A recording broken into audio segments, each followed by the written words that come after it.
4월 14일 목요일 새벽입니다. 오늘은 신명기서 29장 14절부터 29절의 말씀을 가지고 교만은 인생을 망치는 지름길이다. 교만은 인생을 망치는 지름길이다 라는 제목을 가지고 하나님의 말씀을 함께 상고하도록 합니다. 고난주간을 보내고 있습니다. 우리가 매일마다 우리가 호흡이 멈추는 그 순간까지 그리스도의 십자가를 묵상하고 또 상고해야 되지만 이번 한 주간 우리를 향하신 우리 주 예수 그리스도의 십자가와 그 은혜를 깊이 묵상하시며 또 상고함으로 말미암아 우리에게 주시는 하나님의 참된 의미를 깊이 깨닫고 또 실천할 수 있게 되기를 예수님의 이름으로 축복합니다. 오늘은 신명기 29장 14절부터 29절까지의 말씀인데요. 교만은 인생을 망치는 지름길이다. 교만은 인생을 망치는 지름길이다 라는 제목으로 하나님의 말씀을 함께 상고합니다. 오늘 본문을 통해서 하나님께서는 모압 평지에서 출애굽 2세대들과 언약을 갱신하시면서 새로운 언약을 맺으시면서 여기에 있지 아니한 후손들과도 동일하게 언약을 맺은 것이다 이렇게 말씀해 주셨습니다. 그러니까 모압 땅에서 맺은 이 언약이 후손들에게 지금 이 자리에 있지 않은 그들에게도 함께할 것이다 라고 말씀하시는 것이죠. 특히 애굽에서 우상의 무기력함을 실체를 경험하지 않았습니까? 나일강이 피로 변하는 기적에서부터 시작해서 마지막 장자가 죽는 그 표적에 이르기까지 우상 숭배는 정말 두려운 것이다. 사실 출애굽 과정에서 있었던 이 10가지 재앙 자체가 당시 애굽에서 섬기던 10가지 우상들 또 이방 잡신에 관한 것들이었기 때문에 하나님께서는 얼마나 우상이 하나님이 미워하시는 것이며 또 우상 숭배가 하나님의 진노를 격발케 하는가라는 경고의 메시지, 이것이 바로 출애굽의 메시지였거든요. 공의의 하나님께서는 만약 그럼에도 불구하고 이스라엘 백성이 우상을 섬긴다면 이렇게까지 경고했는데 그럼에도 불구하고 너희가 우상을 섬긴다면 분노와 질투의 불이 하나님께서 분노하시고 질투하시는 하나님께서 너희를 소멸시킬 것이다. 이렇게 엄히 경고하셨습니다. 그리고 하나님께서는 하나님의 자녀들에게 감추어진 것은 하나님의 영역이다. 그러니까 너희에게 내가 감춘 것은 분명한 이유가 있다. 감추어진 것은 하나님의 영역이니 그 부분에 관해서는 하나님의 주권을 인정하고 너희는 보이는 영역에 대해서 순종하며 보이지 않는 것에 대해서는 너희가 믿음으로 하나님을 신뢰하라. 이렇게 말씀해 주셨죠. 하나님께서는 모압 평지에서 출애굽 2세대들과 새롭게 약속을 하셨습니다. 그런데 하나님께서는 당시 모압 평지에 모여서 이 언약의 갱신에 참여한 사람들뿐만 아니라 오늘 본문에 보면 여기에 함께 있지 아니한 사람들에게도 내가 언약을 맺겠다라고 말씀하셨어요. 언약의 효력이 여기 있는 사람들뿐만 아니라 여기에 있지 아니한 그들 가운데에도 함께 한다라는 것이죠. 29장 14절부터 15절에 보시면 내가 이 언약과 맹세를 너희에게만 세우는 것이 아니라 오늘 우리 하나님 여호와 앞에서 우리와 함께 여기 서 있는 자와 오늘 우리와 함께 여기 있지 아니한 자에게까지이니라. 아멘. 이 무슨 말씀일까요? 모압 평지에서 모여 하나님의 언약 안에 새로운 갱신을 하는 이 상황에서 이 자리에 나오지 않은 그 사람들까지도 하나님께서 함께 하신다 이런 의미일까요? 여러분 당연히 그런 의미가 아니죠. 아까도 말씀드렸지만 여기에서 언급된 함께 있지 아니한 사람들은요 오해해서는 안 됩니다.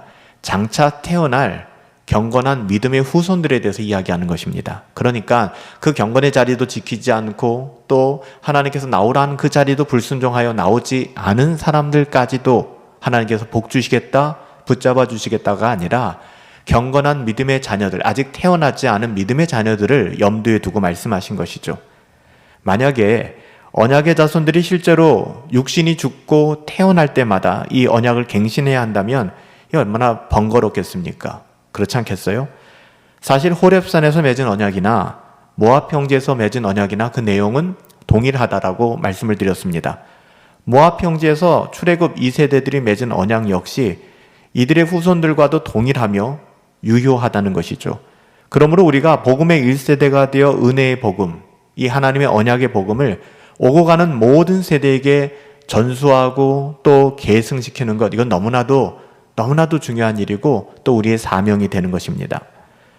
하나님께서는 모압 세대, 즉 모압 땅에서 오늘 이 언약에 함께한 모압 세대에게 은혜의 언약을 갱신하면서 새로운 약속을 하시면서 유독 강조하시는 게 있습니다. 그게 오늘 우리가 이 새벽에 좀 눈여겨봐야 될 것인데요. 그것은 바로 우상 숭배에 관한 것입니다. 너희가 애굽의 우상을 보았느니라, 이 말은요, 하나님 여호와를 떠나서 세상의 신들에게 가서 섬겼다라고 말하는 것과 똑같은 것입니다. 하나님을 떠나 세상의 가치를 추구하기 시작하면 하나님의 말씀에 대한 불순종은 자연스럽게 따라오게 되어 있습니다.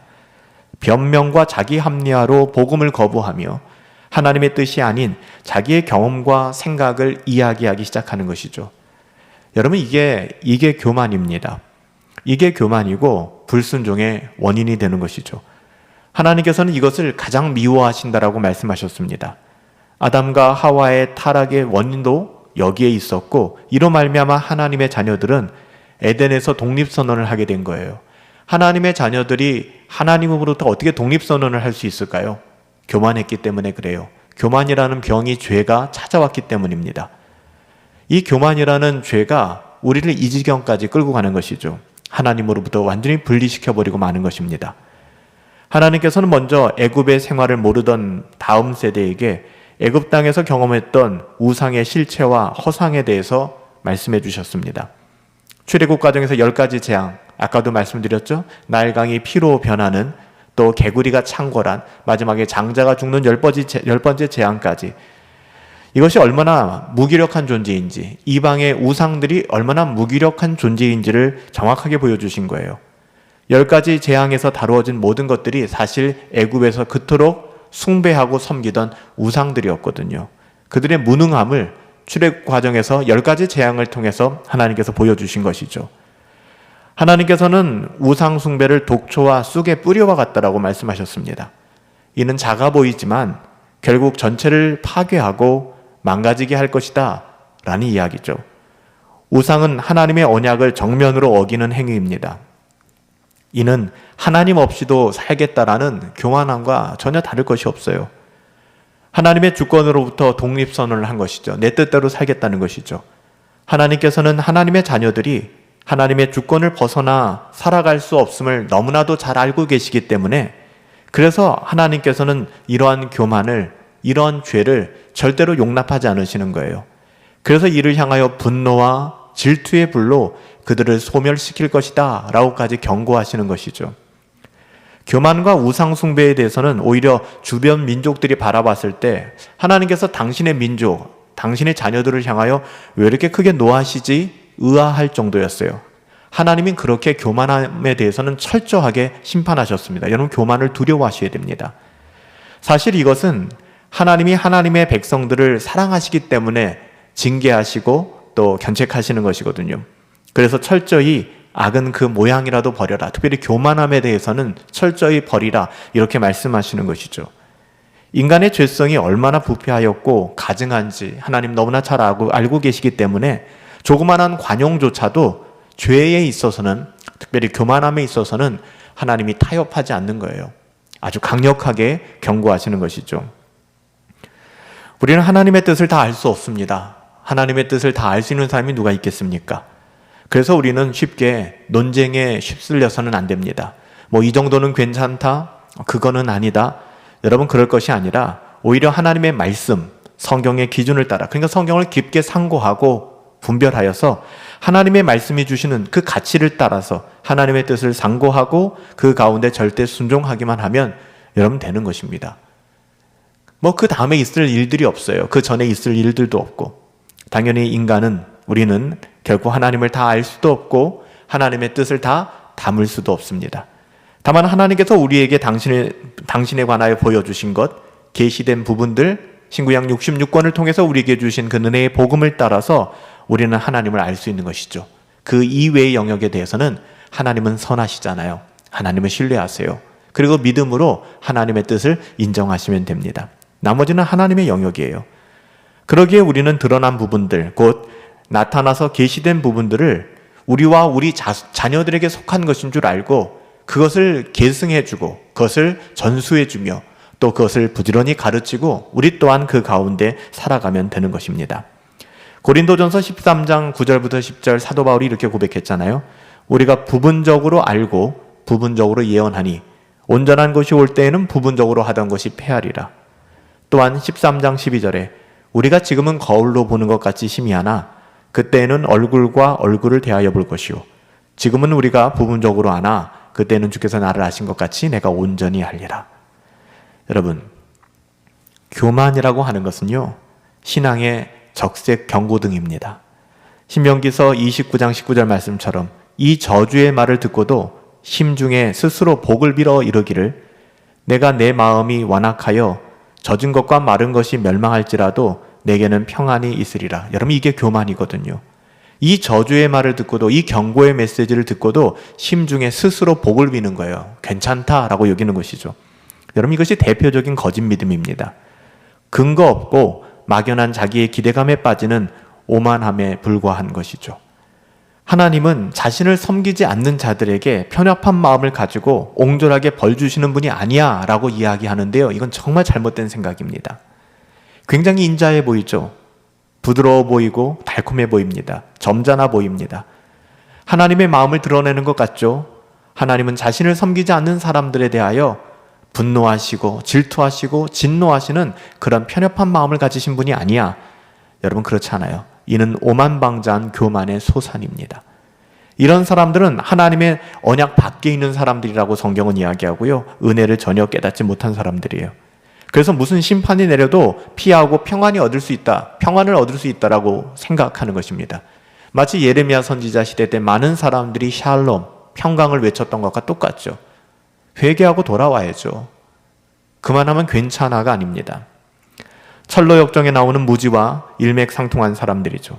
이는 스스로 심판과 멸망을 자초하는 교만한 사람들입니다.